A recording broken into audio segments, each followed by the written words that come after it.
You were both in Skull and Bones, the secret society. It's so secret we can't talk about it. What does that mean for America? The conspiracy theorists are going to go wild. I'm sure they are. I don't know. I haven't seen the website. Number 322. You both were members of Skull and Bones, a secret society at Yale. What does that tell us? Not much, because it's a secret. Is there a secret handshake? Is there a secret code? I wish there were something secret I could manifest. 322, a secret number? There are all kinds of secrets. If this were a dictatorship, it'd be a heck of a lot easier. Just so long as I'm the dictator, I'm the dictator, I'm the dictator, I'm the dictator, I'm the dictator, I'm the dictator. On a show that airs in the morning on a program called The Washington Journal. So we'll go over this hit piece that Brian Lamb and Washington Journal engaged in with this professor, and I'll be analyzing what they had to say. And Brian Lamb routinely talks about me. His guests routinely talk about me. And this was the night after I'd been on a national radio show, the second largest radio show in the country, Coast to Coast AM, the second highest number of listeners. And Mr. Lamb said that he'd heard it. And again, he's had guests on before talking about me. And then they kind of went into this whole debunking for an hour. Now, I don't have time to put the entire show on here, obviously, and then analyze all of it. But there were callers going, only stupid black people believe in conspiracy theories. It was ridiculous.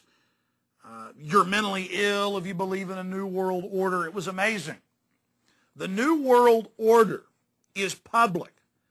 Bill Clinton's mentor, the head of political science at Georgetown University, wrote 2 books on it. The Anglo-American Establishment, that gets mentioned later, and Tragedy and Hope. And in Tragedy and Hope, he said, look, the globalists, I've been in their secret documents. I believe in world government. I believe they should be public. This is a great idea. They control the fascists. They control the communists. They control the system. They're the power behind the throne. You've seen presidents give speeches about New World Order. You've read it in most of the big newspapers, how global government's good. And the global government that they're setting up doesn't have a Bill of Rights or a Constitution. The global government they're setting up doesn't have basic freedoms, a Bill of Rights, a Constitution.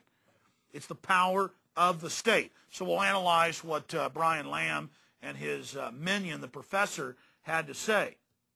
But before we do that, I wanted to go over a few articles in the mainstream media that are basically damage control and explain why they're now coming forward with these supposed revelations that they're supposedly breaking and show you how they're putting a unique spin on it. This is an article out of USA Today, and this report came out on April 19th, 2004. NORAD had drills eerily like September 11th, Pentagon Trade Center among imagined targets. Now remember, President Bush has said dozens of times that no one had ever heard of a plan to fly planes in the buildings. No one had ever imagined it. I've got at least 50 media reports going back to 95 about it, where governments were talking about their concerns of this and bringing forward documents. But every time they'd research it, it led back to the CIA and terrorist-funded organizations being used by this government to create the pretext for war and invasions of sovereign countries. And so now suddenly in USA Today, NORAD had drills eerily like September 11th. 5.5 months before 9/11, Pentagon officials wanted to have a drill of hijacked jets flying into the World Trade Center in Pentagon. But senior White House officials told Pentagon officials that it was too unrealistic, that they didn't want to have the drills. Now, why is the media focusing in on these drills? Because we've been talking about it for years. And what they focus in on is a drill that never happened 5.5 months before 9/11. 2 years ago, 2+ years ago, I got a call from a listener who said he worked at the Pentagon. And he's on air, and he said, Alex, have you seen the Pentagon website? We had a drill 2 years before 9/11 of hijacked jets flying into the Pentagon and World Trade Center. Not 5.5 months before, not a canceled drill. They had a drill. And here is the original screenshot of the Pentagon website. After we posted a link to the Pentagon website, 24 hours later, they took this down. I wonder why they would do it. They say here, contingency planning, Pentagon mass cal exercise simulates scenarios in preparing for emergencies. And it shows an image of the Pentagon on fire, hit by a hijacked jet. And we link to it because somebody in the Pentagon tells us about it. It's public, and suddenly it's taken down. You're asking, how do we have a copy of it? Well, this is from prisonplanet.com. We were smart enough to save it, as we do all articles, as soon as we found it. Then I had Stanley Hilton, Bob Dole's former chief of staff, on my radio show twice. He's suing Bush not for prior knowledge, but for running 9/11. He has 400 plus of the victims' families on his ticket suing Bush. You never hear about Stanley Hilton, do you? And he said, about a year and a half ago on my broadcast, he said, I've talked to military officials, people at NORAD. There was a drill on 9/11 at 8:30 in the morning. And they've told me that that was used as the stand-down order of, oh, these hijacked jets, it's just a drill.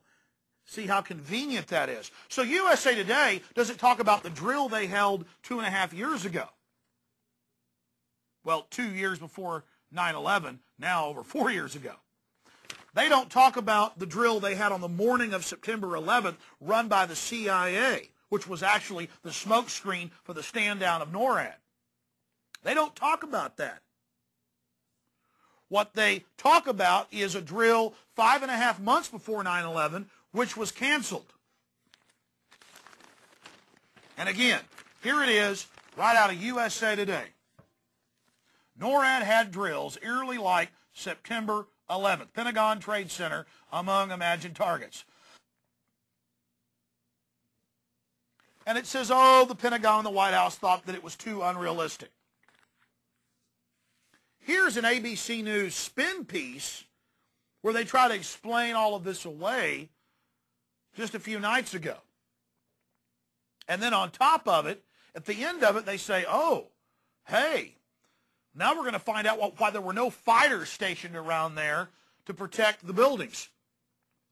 There were fighters all over the place at least 8 bases loaded with missiles. They were ordered to stand down because it was, quote, just a drill. Go ahead and go to Peter Jennings, engaging in damage control.